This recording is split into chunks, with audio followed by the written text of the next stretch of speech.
Yo,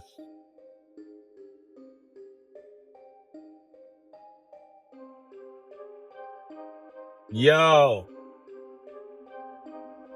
yo.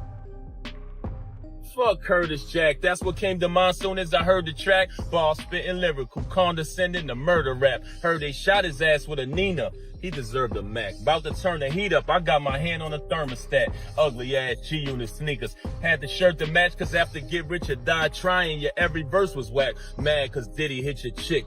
You a jerk for that. Diddy clap them cheeks so loud, the neighbors heard the slap. That's why you made that documentary, you was hurt from that. I heard she fucked all 5 guys and they bring a burger back. Spoke to some conspiracy theorists, they said the earth is flat. They also said you work for Illuminati. Nervous rat. What would make this chump think that he could spit a verse with Pap? Somebody better pray for this nigga.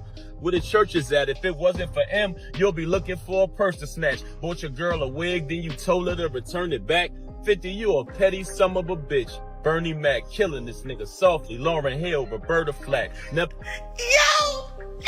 ain't the hardest minute I ever heard in my goddamn life. This dude is crazy.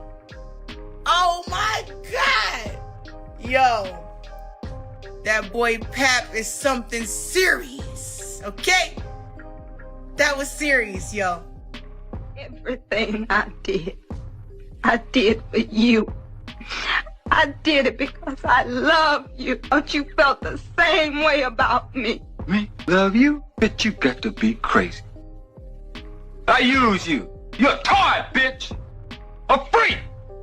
You get your big country, greasy ass back to the country where you belong. I'm gonna kick your ass. Get Jesse, bitch! You can get this in all colors.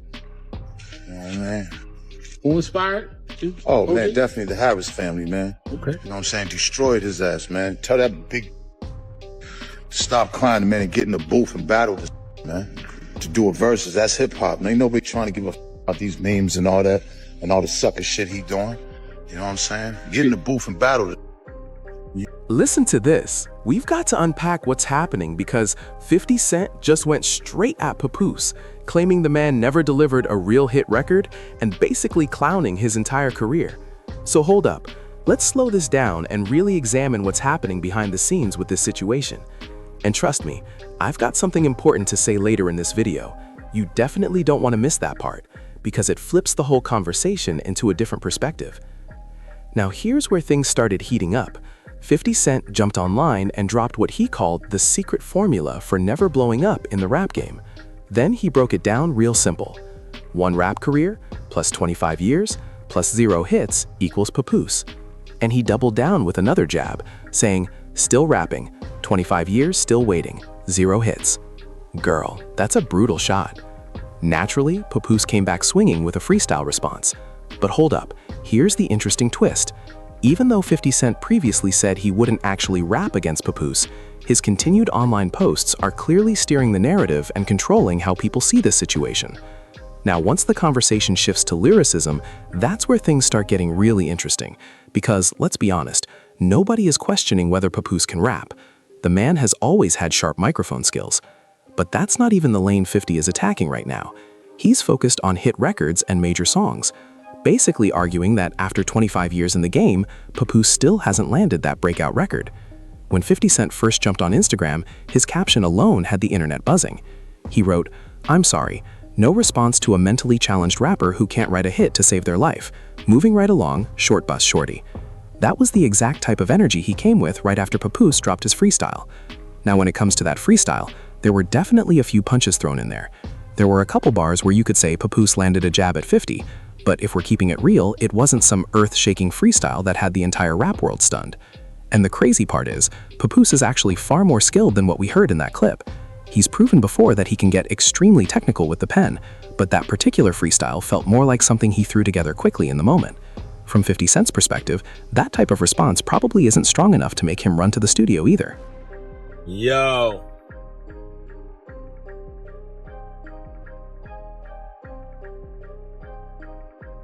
Yo.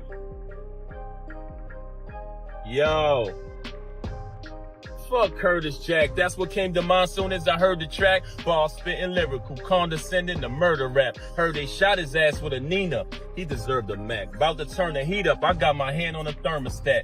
Ugly ass G-Unit sneakers. Had the shirt to match, cause after Get Rich or Die Trying, your every verse was whack. Mad cause Diddy hit your chick. You a jerk for that. Diddy clap them cheeks so loud, the neighbors heard the slap. That's why you made that documentary, you was hurt from that. I heard she fucked all 5 guys and they bring a burger back. Spoke to some conspiracy theorists, they said the earth is flat. They also said you work for Illuminati. Nervous rat. What would make this chump think that he could spit a verse with Pap? Somebody better pray for this nigga. Where the church is at? If it wasn't for M, you'll be looking for a purse to snatch. Bought your girl a wig, then you told her to return it back. 50, you a petty son of a bitch. Bernie Mac killing this nigga softly. Lauryn Hill, Roberta Flack. Now hold up. Papoose did slide in a few extra jabs inside that freestyle as well. At one moment, he started hinting at stories about 50 Cent, past relationships, and certain situations that have floated around the internet for years. Let's be real, there's always been rumors and gossip surrounding 50 Cent, so if somebody wanted ammo for a diss, there's definitely material out there to pull from. But listen, we've got to keep this conversation fair and stick to the facts. Whenever rappers start trading shots like this, the internet immediately begins digging through both artists' careers. So hold up for a second. Let's actually talk about Papoose for a minute. When you step back and look at his overall career, most fans don't really place him in the mainstream chart-topping category, but one thing you can't deny is that he's been in the industry for a long time. We've seen him pop up on collaborations, perform at major hip-hop events, and work alongside plenty of respected names in the game. And if you remember the mixtape era, people were saying the same thing about Papoose back then. He linked up with a massive list of respected rappers and hip-hop legends during that time. When you actually go through the list of his collaborations over the years, it's longer than a lot of people expect. But since 50 Cent keeps saying Papoose never produced a real hit record, it raises an interesting question. What are his biggest songs? One of the first records people always bring up is Alphabetical Slaughter. Now, anyone who really knows hip-hop understands that track was never meant to be some huge radio smash. It's more of a lyrical showcase, where he literally runs through the alphabet from A to Z with his bars. That's the kind of song people respect because of the skill involved, not because it was dominating radio playlists. And honestly, that highlights the difference between these two artists' lanes. Papoose built his reputation on lyricism, while 50 Cent built his legacy on massive hit records that crossed into the mainstream. So when 50 Cent throws shots about hit records, he's clearly talking about commercial success. He means the kind of songs that take over radio stations, clubs, and the charts all at once. That's always been the lane he plays in. Now, if you dig deeper into Papoose's history, another big moment in his career pops up. Back in 2006, he actually landed a major deal with Jive Records, reportedly worth around $1.5 million. At that time, he was one of the hottest mixtape rappers coming out of New York City, and the buzz around his name was real. The original plan was for him to release his debut album, Nasi Rema Dream, through Jive Records. There was serious hype surrounding that project in hip-hop circles, but the album kept getting pushed back due to behind-the-scenes issues. Eventually, the whole situation unraveled. By 2007, Papoose and his team had been released from their Jive Records deal before the album officially dropped. It ended up becoming one of those what-could-have-been stories people still bring up whenever his career gets discussed. Papoose later explained that he actually walked away, keeping the $1.5 million advance, even though the album never officially dropped with the label. After that situation fell apart, Papoose shifted gears and went back to releasing music independently. Nasi Rema Dream eventually surfaced years later through independent distribution. But listen, by the time that project finally arrived, the momentum around him had already cooled compared to the early buzz.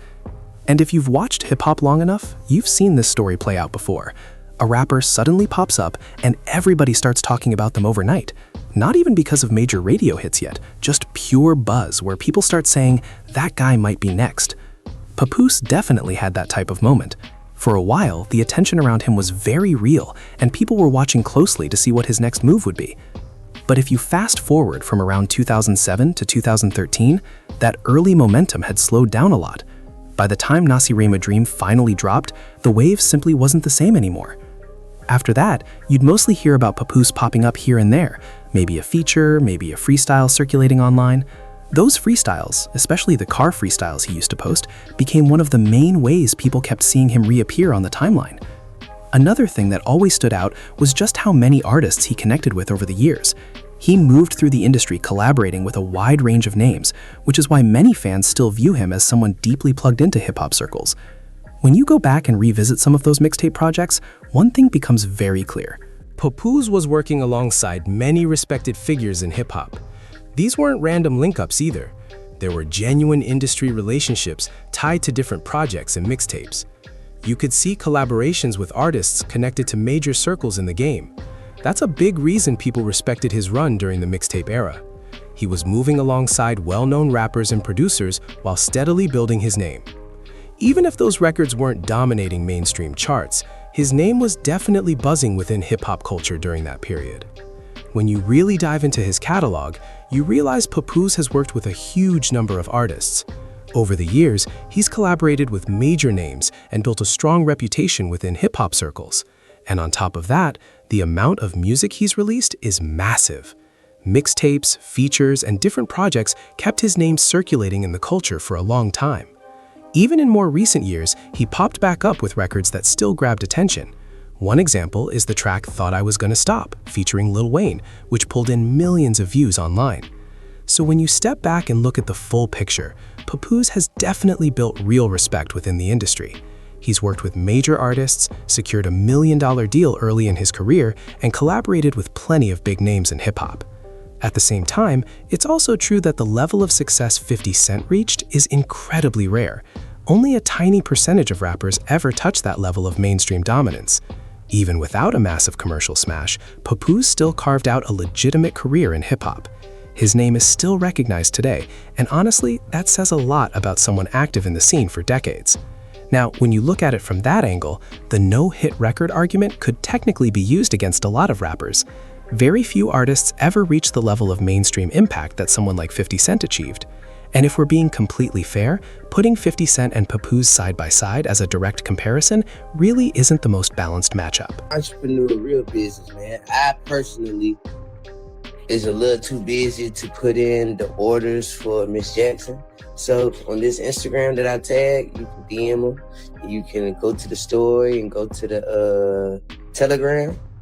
And I got some people over there that's, you know what I'm saying, that'll take the orders and handle the orders. But yeah, man, serious only, man. You don't gotta DM my page, man. Go DM Miss Jackson Candy Shop. The level of commercial success between these two careers sits on completely different levels. But hold up, just because somebody isn't standing at the very peak of the mountain doesn't mean they didn't build a real career or make noise in the game. Papoose still created a name for himself, earned money in the industry, and gained respect within hip-hop circles. Sure, it's entertaining watching 50 Cent clown somebody during a rap feud because trolling has always been part of his playbook. But when you zoom out and look at the bigger picture, reality is still reality. A lot of artists who dream about rapping for a living never even reach the level of opportunities that Papoose managed to get. At the same time, there's really no argument that 50 Cent clearly holds the edge when it comes to massive commercial success. Moments like this can also open doors if an artist plays it right. If Papoose wanted to flip this attention into something major and drop a strong record, this would be the perfect moment. When the spotlight suddenly lands on you, most artists try to ride that wave of momentum. And listen, 50 Cent understands how the internet works better than almost anybody in hip-hop. Whenever he posts something, the conversation spreads everywhere, and suddenly the whole situation starts trending. Recently, he also dropped a caption that had the internet buzzing, including lyrics many people believed were another direct jab at T.I. and Tiny Harris. As soon as that post went live, the internet lit up with reactions, and the drama started climbing to another level. Then things escalated even more when King Harris fired back with a track of his own, throwing shots in return and even bringing 50 Cent's family into the lyrics, which pushed the situation into a whole different zone. After that, the whole situation took yet another turn. Once the video started circulating everywhere, the moment didn't just stay online, it even turned into merchandise. When something goes viral in entertainment, someone is always going to try to monetize it. But in this case, the message printed on the merch had people raising their eyebrows. One phrase on the shirt read, "Smoking on Miss Jackson," which showed just how far the back and forth had gone. T.I. had previously hinted that the situation should end once the shirt started popping up, but things had already moved beyond that point, and the tension kept building. Now, when someone feels like their family is being publicly disrespected, emotions are naturally going to run high. People will always defend their families, but situations like this can spiral quickly if no one steps in to slow things down. And if you made it this far in the video, I definitely appreciate you rocking with this breakdown. Make sure you subscribe, hit that like button, drop your thoughts down in the comments, and share the video so more people can jump into the conversation. And if you really want to support the channel, don't forget to click the hype button on this video to help keep the channel growing. Thank you.